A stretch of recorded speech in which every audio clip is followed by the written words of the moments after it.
pessimismo estéril. Quando hoje, no 6º dia da novena, nós somos convidados pelo Papa Francisco a meditarmos nessa segunda tentação dos agentes de pastorais, que é o pessimismo estéril, nós ouvimos de Jesus um evangelho que chama a nossa atenção, quando na verdade ele critica não apenas os seus contemporâneos, mas a todos nós, porque muitas vezes nós não somos capazes de discernir o que está acontecendo à nossa volta. Não somos capazes de olhar a nossa vida, olhar a vida da nossa pastoral, da nossa comunidade e nos perguntarmos o que de fato está acontecendo conosco. O que de fato está acontecendo com a nossa realidade, com o mundo em que vivemos. E Jesus nos critica porque somos capazes de dizer: hoje está nublado, vai chover, hoje está ventando muito, daqui a pouco deve vir uma chuva forte.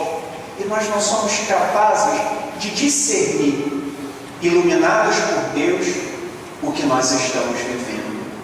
E o risco que todos nós corremos é de olhar a nossa realidade sem ter como pano de fundo o próprio Deus, que nos ilumina e que dá sentido a essa realidade.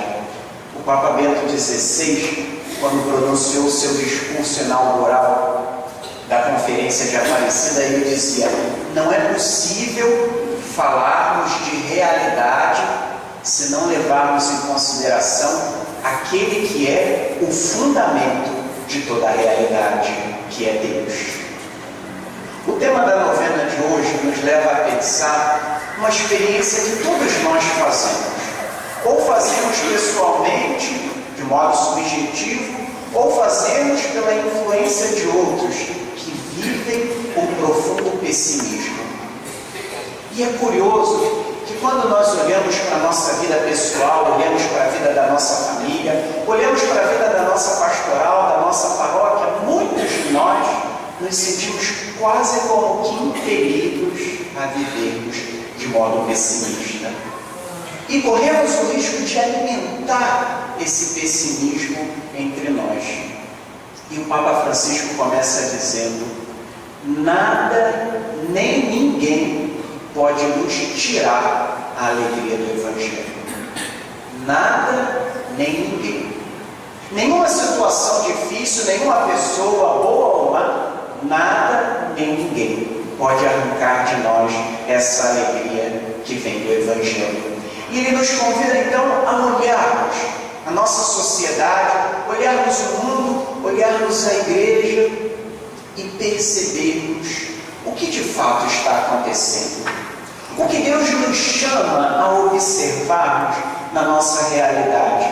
Só aquilo que talvez apareça claramente? Não. O Papa nos chama a olhar mais a fundo e entendermos bem o que de fato está acontecendo entre nós. E ao mesmo tempo, o Papa nos chama a uma visão otimista. E ele usa uma imagem interessante. Ele diz: nós precisamos ser capazes de enxergar a água que pode ser transformada em vinho e enxergarmos o trigo que cresce apesar do joio. Nós precisamos sermos capazes cada vez mais de olharmos para a nossa vida e encontrarmos essa água que aparentemente é desprezada, que não serve, mas que o Senhor pode transformar em vinho bom.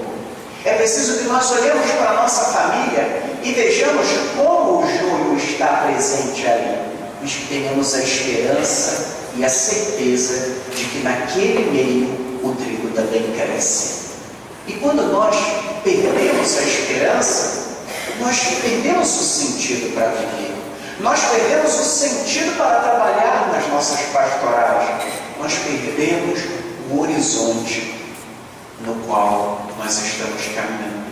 E o Papa nos chama então a renovarmos a nossa esperança. E ele nos chama a fazermos a experiência de um maior realismo, de olharmos a nossa realidade, mas confiantes no Espírito Santo de Deus.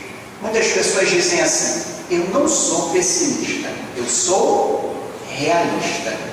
Mas é um realismo que anula a Deus, que anula o Espírito Santo, anula a fé, anula a esperança. E nós não podemos permitir que esse realismo entre na nossa vida. Porque todo o realismo da nossa vida precisa ser um realismo marcado pela força do Espírito Santo de Deus. Senão nós deixamos de ser homens e mulheres de fé. Nós somos realistas, mas não homens e mulheres de fé. O Papa então nos chama a uma proposta. É preciso que nós discordemos daqueles que se apresentam na igreja, sobretudo, e no mundo, como os profetas das desgraças. E hoje a nossa sociedade está cheia de profetas das desgraças. Quando nós abrimos os nossos jornais, quem alimenta no coração a esperança? Quando ligamos o noticiário à noite, quem pode dizer que termina aquele jornal com esperança de alguma coisa? Nós sentimos quase como que impregnar no nosso mundo um espírito de anunciar sempre mais a desgraça. E é curioso que isso está impregnado entre nós. Porque vocês já perceberam como que nós gostamos de contar desgraça e problema? Não é verdade? Fazemos uma reunião de pastoral, começamos contando problema. O problema que você trouxe de casa, do seu marido, da sua esposa, dos seus filhos. E parece que nós nos alimentamos contando problemas e desgraças. Normalmente a gente não se encontra para partilhar a vitória, para partilhar a alegria. São poucas as vezes. Agora a desgraça a gente gosta de contar. E a gente alimenta a nossa vida daquilo que não é bom. Nós olhamos hoje o cenário político no qual estamos inseridos e dizemos, não tem jeito, não tem jeito. As pessoas até dizem, eu vou anular o meu voto, porque não tem jeito. E perdemos a esperança. Como se não houvesse possibilidade de mudança na nossa vida, na vida da comunidade e na vida da nossa família. Mas o Papa então nos chama a olharmos algo que aparentemente é um detalhe, mas que faz toda a diferença, que é a ação providente de Deus na nossa vida. Mas para isso é preciso ter fé. Eu lembro de uma imagem que Dom Estevão Tavares Bittencourt usava, que ele dizia, a nossa vida é como um belo tapete persa, que eu e você olhamos de baixo e vemos tantas linhas entrelaçadas, sem sentido, horríveis, mas que Deus olha de cima e percebe a beleza desse tapete que é a nossa vida. Eu e você precisamos olhar de cima, olharmos a nossa vida a partir de Deus, olharmos a comunidade a partir da luz de Deus. Senão o que veremos é simplesmente linhas entrelaçadas e sem sentido. Mas para isso é preciso a fé e a esperança. E é preciso que nós aprendamos, como São Paulo nos dizia no capítulo 8 da carta aos Romanos, tudo concorre para o bem dos que amam a Deus. Tudo é tudo. Não pode ter exceção. Não pode ter um problema que não concorrerá para o nosso bem. Não pode. Tudo concorrerá para o bem dos que amam a Deus. Dessa forma, tudo o que vivermos de bom ou de mal pode convergir para o nosso bem e o bem da nossa igreja. Todos nós nos recordamos dos grandes escândalos envolvendo os sacerdotes que a nossa igreja viveu há poucos anos atrás. E o que fez a igreja? Acabou? Terminou? Faliu? Fechou as portas? Não. Ao contrário, cresceu mais e mais a partir da dor que contemplou dentro dela. E é preciso que nós sejamos capazes disso, de entender e de perceber que tudo isso que aparentemente é mal, que é ruim, que é desgraça, pode concorrer para o bem da nossa vida e da nossa igreja. E eu gostaria de citar uma única tentação que o Papa Francisco nos diz em relação ao pessimismo estéril. Ele diz: uma das tentações mais sérias que sufoca o fervor e a ousadia e a sensação de derrota, que nos transforma, olha a imagem que ele usa, em pessimistas, lamurientos e desencantados com cara de vinagre, próprio de um latino. Nunca que um italiano, com todo respeito aos europeus, falaria como o Papa Francisco acabou de nos dizer. Quando nós perdemos esse fervor, essa ousadia e experimentamos como que uma derrota, mesmo que aparente, nós entregamos o jogo. Quando nós experimentamos na pastoral, não tem mais jeito, não dá para fazer mais nada. Quando pensamos na nossa família, minha família não tem mais jeito, padre, meu filho não tem mais jeito, desisto. Nunca isso poderia passar pelos nossos lábios. Nunca. Nunca eu e você poderíamos dizer: eu desisto. Onde fica a nossa fé, a nossa esperança? E se eu e você começamos a batalha pensando que estamos derrotados, realmente vamos terminar derrotados. Porque você já começa predisposto a estar derrotado. E nós temos aparentes motivos, mas não podemos nos deixar levar por isso. E o Papa nos lembra, sempre nós devemos recordar daquelas palavras do Senhor a Paulo, na segunda carta aos Coríntios: basta-te a minha graça.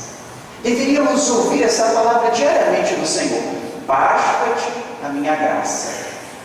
Problemas batem a nossa porta diariamente, mas é preciso que, à medida que o problema bata, eu e você escutemos Jesus nos dizendo: basta-te a minha graça.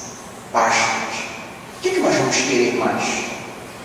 Basta-te a minha graça. Basta-te aquilo que eu vou fazer por ti. Basta. E é preciso que nós confiemos nessa palavra. Nós confiemos naquilo que o Papa Francisco dizia, que o triunfo verdadeiro do cristão é a cruz. Qual de nós pensaria que aqui está um vitorioso? Qual de nós pensaria que na cruz da vida diária nós experimentamos a vitória e o triunfo? Mas foi exatamente através dessa cruz, aparentemente como um sinal de derrota, que aquele que nós seguimos saiu vitorioso.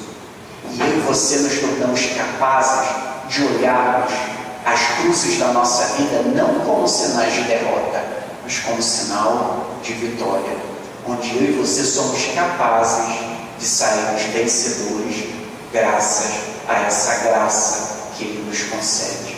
É preciso que nós tenhamos essa certeza, tenhamos essa confiança e, ao mesmo tempo, que não alimentemos em nós a tentação dos discípulos de separar imediatamente o joio do trigo. Essa é a tentação do discípulo de Jesus Cristo. Quem gostaria que tivesse joio na paróquia? Ninguém. Quem gostaria que tivesse joio na família? Ninguém. Quem gostaria que tivesse joio no seu próprio coração? Ninguém. Mas em todos os lugares, em todos nós, o joio está presente. E quando aqueles empregados desejosos de resolver o problema dizem: vamos arrancar o joio, o que o Senhor diz? Não. Deixe os dois crescerem juntos. Nós poderíamos até perguntar ao Senhor: então eu vou deixar o mal? Vou deixar o problema? Não é isso que Jesus nos diz.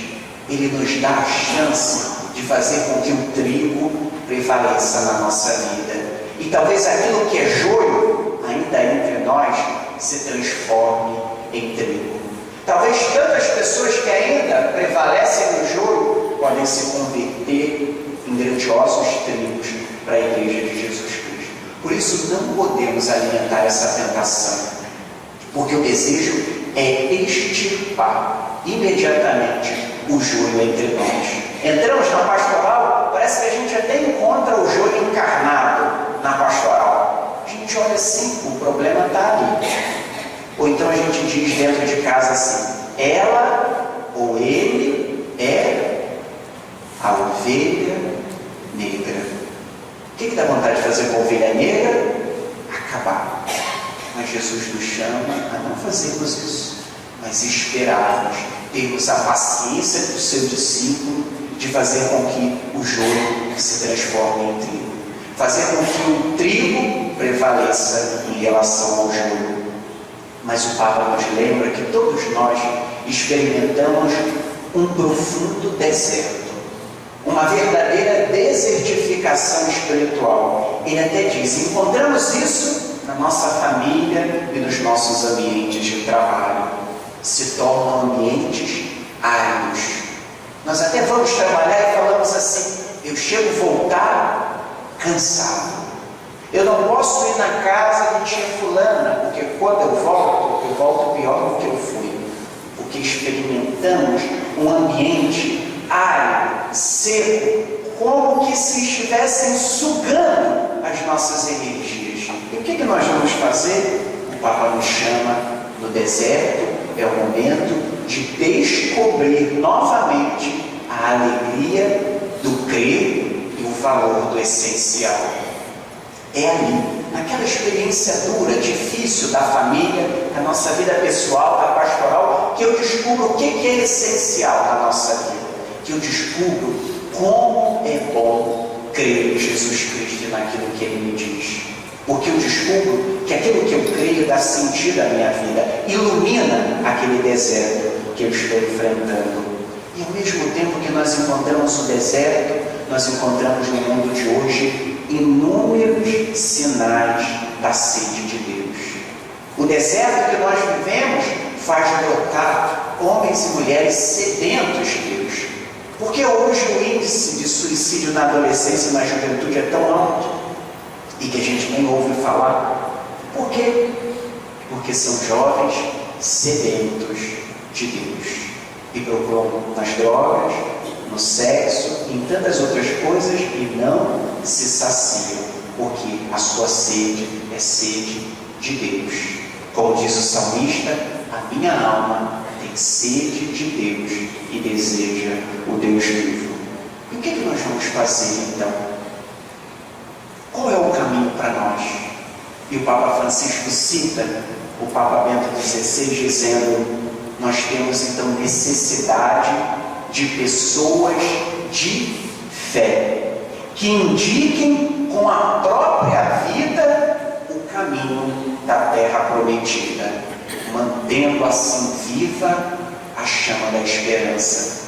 Eu e você que estamos aqui durante esses 9 dias, vocês fazendo essa grande penitência, depois desses 9 dias nós não podemos deixar de iluminar a vida dos outros.